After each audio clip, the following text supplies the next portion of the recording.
자, 안녕하세요, 여러분. 오늘 이제 마지막 시간이 될 것 같습니다. 전치사 부분에서는요. 저번 시간에 우리가 이제 동사 전치사에 대한 얘기 굉장히 중요하다라고 얘기를 했었죠. 그죠? 근데 이제 동사 전치사 파트 부분이 이제 원칙적으로 우리가 저번에 본 것처럼 그런 형식으로 쓰인다라는 얘기를 했었는데요. 오늘 봐야 될 것들은 이제 그러한 동사 전치사 파트에서도 좀 이제 주의를 요해야 하는 애들이 있습니다. 거기에 대한 것들을 좀 더 자세하게 한번 해보고 보도록 하겠습니다. 이해가 되셨죠? 자, 그래서 오늘 이제 전치사 파트를 마치게 되면은 22강 자체는 정리가 된다는 거 생각하고 가시면 될 것 같습니다. 자, 그래서 먼저 우리가 먼저 봐줘야 될 자동사 전치사 특별한 애들이 될 수가 있는데 얘네들은 그냥 아예 그냥 외워버리신다고 생각하시면 될 것 같아요. 아시겠죠? agree with가 나왔을 때는 사람이 나온다. 자, 얘는 누구랑 연결시켜서 봐주셔야 되냐면은 agree to랑 연결시켜 주셔야 됩니다. 아시겠죠? agree 다음에 with가 나왔을 때, 그죠? 전치사 with가 나왔을 때, 그 다음에 agree 다음에 전치사 to가 나왔을 때는 그 뒤에 나오는 애가 틀려집니다. 그 뒤에 나오는 명사가 틀린 애가 나옵니다. agree with 의미 자체가 전치사는 뭐뭐와 함께, agree to는 어떤 것에, 그죠? 뭐뭐에게 이런 의미로 쓰이죠. 그죠?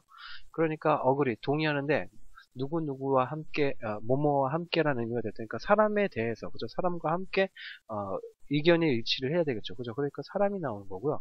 agree to는 어디에 동의하다라는 의미가 될 테니까 그 뒤에는 일반적으로 사물이 나오게 된다는 얘기예요. 이해가 되셨습니까? 오케이. 자, 그래서 지금 예제를 봐보면은 I cannot agree with. 자, 나는 동의할 수 없다. 근데 with 누구에게 뭐뭐에 함께라는 의미가 될 테니까 사람에 함께 동의할 수 없는 거겠죠. 그죠? 그러니까 사람인 허라는 목적어가 나오게 된다는 거죠. On that matter. 그러면 그 일에 대해서가 되겠죠. 그죠? 그 일에 대해서는 나는 그녀와 의견에 동의를 할 수가 없다. 이 정도만 봐주시면 되겠네요. 자, 그 다음 거. I cannot agree. 그 다음에 to가 나왔어요. to가 나왔을 때는 사람 나오면 될까요? 그죠? 안 되겠지. 그죠? 사람이 나오면 안 되고요. such a proposal. 그래서 사물이 지금 나와줬다는 거 쉽게 알 수가 있겠죠. 그죠? 오케이. 자, 그래서 agree라는 애는 지금 본 것처럼 with와 to라는 전치사가 나왔을 때 그 뒤에 쓰이게 되는 전치사의 목적어의 형태가 달라질 수 있다는 거. 요거 하나 알아주시면 되겠고요. 그 다음에 agree on이라는 게 있다는 거. 요거는 따로 하나 기억을 해주셔야 될 것 같아요. agree 다음에 on이 나왔을 때 사물이 나오게 됩니다. 뭐뭐에 대해서라는 의미가 될 때, 근데 여기서는 이제 agree on에서 만약에 agree on이 나왔다 그러면 전치사 때문에 이 on이라는 전치사 때문에 agree의 의미가 자체가 좀 달라집니다. 동의하다라는 의미보다는 합의하다라는 의미로 쓰입니다. 예를 들어서 그래서 they agreed on the terms라고 했을 경우에는 그 조건들에 대해서 합의했다. 그죠? 동의하다, 물론 합의하다, 동의하다 다 비슷비슷한 의미처럼 보이기는 하지만 동의하다라는 애는 어떤 동의를 나타내는 말 그대로 이제 의견을 그 일치시킨 거에 대한 얘기가 되겠죠. 그죠? 근데 이 on이라는 애가 나와서 합의를 했다라고 할 경우에는 어떤 조건들이 있을 때, 그죠? 안 좋은 조건들이나 뭐 이런 것들에 대해서 서로 상충되는 의견이 있을 때 거기에 대해서 조정을 거쳐서 어떤 그 결과를 나타낼 때를 합의라고 얘기를 하죠. 그죠? 동의하고는 약간 다릅니다. 내가 동의한다 그러면은 그 상대방의 그런 그 상황 같은 것들은 그 별로 상관이 없습니다. 그죠? 예를 들어서 그러니까 내가 당신한테 동의한다 그러면은 그 사람은 당신이라는 그 사람 자체는 아무런 그 의견에 대한 그죠? 조정 같은 거 필요 없이 그냥 가만히 있으면 되죠. 내가 그 사람한테 동의만 하면 되는 거죠. 그죠? 오케이. 그래서 동의한다라는 말은 그 사람한테 내가 전적으로 뭐 맞춰서 간다라는 얘기가 될 거고 합의했다라는 거는 내가 반 가고 그죠? 그 사람도 반 가고 이런 의미가 되겠죠. 그죠? 그죠? 동의와 합의는 바로 그런 의미가 될 겁니다. 그래서 만약에 agree to가 나왔다 그랬으면은 그냥 동의하다라는 의미가 되는 거고 agree on이 나왔다 그러면 그 뒤에는 사물이 나오게 되는데 그랬을 경우에는 합의하다라는 의미로 변화가 된다. 이 정도 봐주시면 되겠네요. 오케이. 자, 그 다음에 중요한 애가 arrive라는 애가 될 텐데 arrive라는 애가 나왔을 경우는 그 다음에는 at이나 in이라는 전치사가 나오게 됩니다. 자, at이나 in이 왜 나오게 될까요? 당연한 얘기예요. 이것도 arrive는 도착하다는 뜻이죠. 그죠? 어디에 도착하고요? 반드시 arrive 도착했다 그러면 반드시는 아니겠죠. 그죠? 뭐 언제 도착했다 뭐 이런 말도 가능할 테니까. 근데 거의 대부분의 경우에는 어디에 도착했는지에 대한 얘기를 나타내 주겠죠. 그죠? 그러면은 어떤 전치사가 나와야 될까요? 장소를 나타내는 전치사가 나오는 게 옳겠죠. 그죠? 그러니까 at이나 in이라는 애가 일반적으로 많이 나온다는 얘기입니다. 이해가 되셨죠? We arrived in Seoul. 자, in이라는 애는 우리가 책에서 이미 나와서 보셨겠지만 at보다는 조금 더 큰 지역을 나타내죠. 그죠? 오케이. 그래서 서울이 나왔습니다. 만약에 at이 나왔으면 어떤 스테이션이라든가 building 뭐 이런 애들이 나올 수가 있겠죠. 그죠? 오케이. 자, 그 다음 거 get to. 자, get to 한번 봐보세요. get이라는 애는 원래 의미 자체가 뭐죠? 얻다라는 뜻이죠. 그죠? 그런데 to라는 전치사가 뒤에 붙음으로써 이 동사 get이라는 애 자체가 가다의 의미로 가게 됩니다. 이해가 되시죠? 가다의 의미, 그런 의미로 반하게 돼요. 그래서 get to 하게 되면은 도착하다라는 의미로서 how can I get to the hotel? 이라고 했을 경우에 내가 어떻게 가? 라는 의미로 받아들일 수 있다는 얘기예요. get to가 지금 도착하다는 의미로 쓰였다. to라는 전치사가 나왔을 때는 get이 그냥 타동사로 쓰였을 경우에는 당연히 얻다라는 의미로 쓰이겠지만 그 뒤에 to가 나왔을 경우는 그럴 때는 도착하다 뭐 이런 의미로서 우리가 받아줄 수가 있다. 이렇게 받아주시면 되겠네요. 이해가 되셨죠? 자, 그 다음에 우리가 봐줘야 될 애들이 또 여러 가지가 있는데 start for라는 애도 한번 봐볼게요.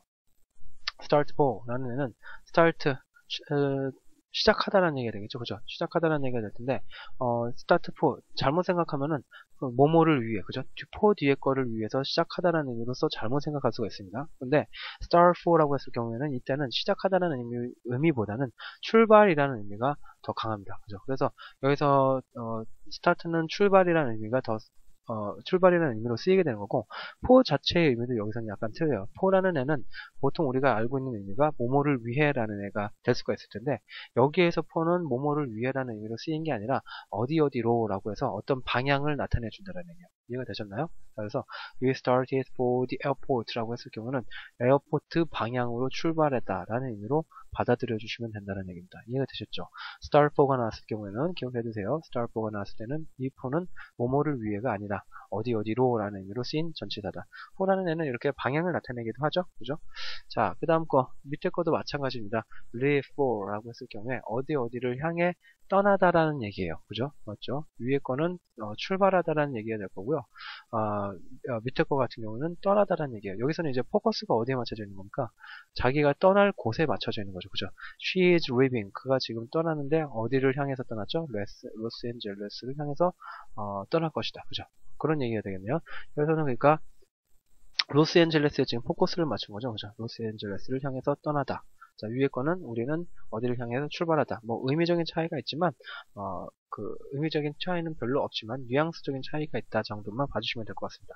그래서 여기서 나오는 애들처럼 똑같이 start라는 애가 나왔을 때, leave라는 애가 나왔을 때 똑같이 떠나다, 출발하다 이런 얘기가 될 텐데 뒤에는 같이 for라는 전치사가 뭐뭐로 어디를 향해 라는 의미로서 우리가 받아들여 줄 수 있겠다. 이 정도 봐주시면 될 것 같아요. 자, 그 다음에 이제 하나 봐주실게. leave라는 애는 타동사이기 때문에 뒤에 전치사가 없이 바로 명사가 뒤에 따릅니다. 자, 그래서 I left home at night. 자, 이렇게 써줘도 되겠죠. 나는 home을 떠났다. 그 바로 뒤에 그죠? home이라는 명사가 지금 나왔네요. 그죠? 자, 나는 8시에 집을 떠났다. 이렇게 했을 경우에 그냥 바로 뒤에 이렇게 명사가 나오는 경우도 있을 수가 있겠네요. 자, 그 다음에 우리가 봐줘야 될 게 또 look after라는 애. 이거는 잘 아실 것 같은데 look after 하면은 누구랑 같죠? 뭐 take care of랑 같죠. 뭐뭐를 돌보다라는 의미로 쓰이죠. 그래서 she will look after라고 했을 경우에는 look after가 하나의 의미로서 그죠? 나의 여동생을 돌보다 라는 의미로서 지금 쓰였다라는 거 쉽게 알 수가 있겠네요. 그죠? 자, 그 다음에 하나 더 보셔야 될 거. look for라고 했을 경우, 그죠? look for라고 했을 때, 이 look for라는 애는 뭐뭐를 찾다라는 의미로 사용이 되겠죠? 그죠? 그래서, I'm looking for a present for my wife라고 했을 경우에, 의미상으로, 뭐뭐를 찾다. 이렇게 봐주시면 되겠네요. 자, 위에서 나왔었던, start for랑 leave for라는 애랑은 지금 틀린 유형들이 되겠죠? 그죠? 위에 것들은 for라는 애들이, 뭐뭐를 향해라는 의미로 전치사 자체가 어떤 의미를 지금 갖고 있습니다. 그죠? 그런데 밑에 있는 애들은 look after랑 look for라는 애들은 after, 뭐뭐 이후에, 그죠? 그 다음에 for, 뭐뭐 어디를 향해도 좋고 뭐뭐를 위해도 좋을 텐데 그런 의미로서 전치사 자체가 그런 다양한 의미들이 있긴 있지만 그런 의미로서 다 전부 다 쓰이지 않았죠. 그죠? 맞죠? look after 한 가지를 그 다음에 look for 한 가지가 덩어리로서 어떤 특정한 의미를 나타내주고 있다. 요거에 좀 포커스를 좀 맞춰주셔야 됩니다. 그죠? 전치사의 의미가 거의 없다. 요 정도 기억을 해주시면 좋겠네요. 자, 그 다음에 좀 더 봐줘야 될 게 이제 get on이라는 애랑 get off라는 애가 있을 텐데요. 우리 아까 get to라는 애는 도착하다라는 의미로 쓰였죠. 그죠? 그래서 get to 했으면은 보통 to 다음에는 자기가 도착하는 장소가 나오게 됩니다. 그죠? get to 했을 경우에는 그 뒤에 도착하는 장소가 나와요. 근데 여기서는 get on이나 get off 했을 경우에는 뭐가 됩니까? 자신이 탄 교통수단이 됩니다. 이해가 되셨어요? 그래서 get on 했을 경우는 타다라는 의미로 쓰이죠. 그죠? get on 했을 때 the bus, 대형에 탈 것이라고 지금 나와있죠. 그죠? 그럼 소형에 탈 것은 누가 할까요? take가 하죠. take, 그죠? take on 하면은 택시, 뭐 이런 것들, 그죠? 그런 애들이 나타나죠. 그죠? 자, 그래서 get on이라고 했을 경우에, 타다라는 의미로서 쓰이게 된다. 그죠? 여기서도 마찬가지로 get이라는 애가 얻다라는 의미긴 하지만, 뒤에 전치사 on과 만나게 됨으로써, 얻다라는 의미보다는, 타다라는 의미로, 변형이 된다라는 거. get off는 반대로 내리는 애가 되겠죠. on, off 때문에 의미가 완전히 달라지고 있죠. 타다 내리다라는 의미에서, 그죠? get off. 이렇게, 여기 지금 나와 있네요. 오케이. 자, 그래서 지금 봐주신 거에서 참고를 해주실 게 get on이나 get off 같은 애들은 버스 기차에 그런 대형에 탈 것에 보통 쓰고요. 타다 내리다라는 그런 표현이 될 거고요. 승용차나 택시 등의 소형에 탈 것에는 타다를 쓸 때는요. get in, 그래요. get in 써도 되고요. get into, 그죠? 내릴 때는 get out of를 사용하기도 하죠. 그죠? 물론 이제 take on이라는 애도 쓸 수가 있겠지만, 우선은, 지금 get이라는 애만 놓고 본다라고 했을 경우에는, 뒤에 나오는 전치사의 종류에 따라서 get on 하면은 큰 거, get in 했을 경우에는 작은 거. 이 정도로만 봐주시면 될 것 같네요. 자, 그 이유는 왜 그럴까요? get on 자체는 그 큰 차 탈 것들 보면 우리가 어떻게 하죠? 그 위에 올라서죠. 그죠? 그러니까 on은 원래 그 위에 있다라는 뜻이잖아. 그죠? 그래서 우리가 보통 버스 같은 거 타면은 그 위에 올라서죠. 그죠? 근데 get in이라고 작은 차 탈 것들은 어떻죠? 승용차 같은 것들은 우리가 그 안에 들어가잖아요. 그죠?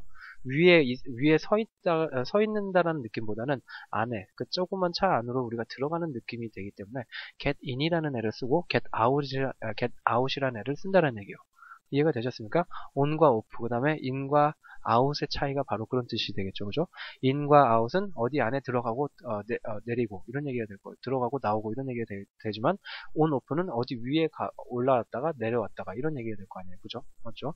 그러니까 큰 것 같은 경우에는 올라서는 그런 느낌이 더 큰 거고 작은 것 같은 경우에는 안으로, 그죠? 조그만 거 안으로 우리가 들어가는 느낌이 더 크기 때문에 get on, get in 이거 갖다 차이가 그렇게 큰 차와 작은 차 차이로서 나눠서 우리가 볼 수 있다는 얘기입니다. 이해가 되셨나요? 오케이. 자, 그래서 지금 보이는 것처럼 she was seen to get in a taxi. get in이라는 애가 나오고 그 뒤에 taxi라는 애 소형차가 나왔죠. 그죠? 그 다음 거 I got into his car hurriedly. 자, 마찬가지가 될 것 같습니다. get 그 다음에 into가 되겠죠. 왜 into가 될까? into 자체는 의미가 뭡니까? 어디 안으로, 어디 안으로가 됩니다. 그죠? in이라는 애는 어디 안에 라는 뜻이고 into라는 애는 어디 안으로, 그죠? to가 어디를 향해라는 뜻이잖아요. 안으로 가다라는 안을 향해라는 의미로 쓰이게 됩니다. 자, 그러니까 여기서는 더 정확하게 his car, 작은 차 안으로 내가 들어가는 그런 모습을 더 정확하게 나타내주고 있다라고 볼 수가 있겠네요. 그죠? 자, 그 다음 거 would you please get out of the car. 자, 안으로 들어갔으니까 나올 때 out 써야 되겠죠. 그죠? off라는 애 쓰지 않고요. 그죠? 예, 자, 여기서 우리가 알 수 있는 이 카의 종류는 뭐라는 거 알 수가 있다? 작은 차가 되겠구나 라는 것을 우리가 알 수 있다는 얘기입니다. 그죠? 자, 그래서 지금 본 것처럼 주의해야 할 이제 동사랑 전체사 형태가 있을 수가 전체사 형태에 대해서 우리가 봐봤는데 여기에 나온 애들은 정말 자주 쓰이는 애들이고 반드시는 아니지만 이제 거의 대부분의 경우에 이 동사들과 특정 동사들과 전치사들이 함께 붙어서 다니는 애들이거든요. 그렇기 때문에 요거는 너무 자주 쓰여서 여러분들이 만약에 기억을 못했던 게 있다, 그죠? 모르던 게 있다 하셨을 경우는 반드시 전부 다 기억을 해두시기 바랍니다. 이거는 이제 우리가 그 전 강의에서 배웠었던 타동사 전치사, 그 다음에 자동사 전치사와 관련된 애들과는 또 다른 얘기가 될 수 있다는 걸 좀 알아두시고요. 여기에 있는 애들은 수거로서 그냥 외워두시기를 바라는 바입니다. 바랍니다. 이해가 되셨죠? 자, 그래서 여기까지 해서 전치사 부분, 세 파트로 나눠서 했는데요. 마치도록 할게요. 원래는 이제 그 전치사 부분이 이 세 강의로 좀 짧게 된 이유가 이제 아까도 처음에 시작할 때도 얘기를 했었지만 그 앞에 나왔던 부분들 있죠, 그죠? 이 전치사들의 의미, in이라는 애가 무슨 의미인지, 그죠? on이라는 애가 무슨 의미인지 이런 것들은 우리가 책 보고 충분히 이제 알 수 있는 내용들이고 굳이 이제 수업 자체 내에서 그 책을 보고 살 필요가 없기 때문에 그 부분에 대한 얘기는 하지 않았거든요. 그래서 그 부분 때문에 좀 이제 전치사 파트가 조금 좀 짧은 좀 느낌이 들 수도 있을 것 같습니다. 근데 그 파트를 빼고 중요한 부분은 우리가 다 다뤄봤기 때문에요. 중요한 것 자체는 그러니까 외우는 거, in이라는 애, on이라는 애, at이라는 애, 의미 외우는 것도 중요하지만 얘네들이 어떻게 쓰이는가가 훨씬 더 중요하기 때문에 이 수업에서 저희가 이 강의 자체 내에서 했었던 부분들을 꼭 중점적으로 여러분들이 좀 계속해서 이해를 할 수 있도록 그죠? 알아두시길 좀 바라겠습니다. 자, 그래서 수업 마치도록 하고요. 네, 다음 시간에 이제 전치사는 다 됐으니까 접속사로 넘어가서 보도록 하겠습니다. 이제 책 자체로 이제 두 강의밖에 안 남으면 접속사하고 그 뒤에 특수구문 하면 끝날 것 같은데 접속사 다음 시간에 보고서 이제 슬슬 마무리를 하면 좋겠네요. 자, 수고하셨습니다. 수업 마칠게요.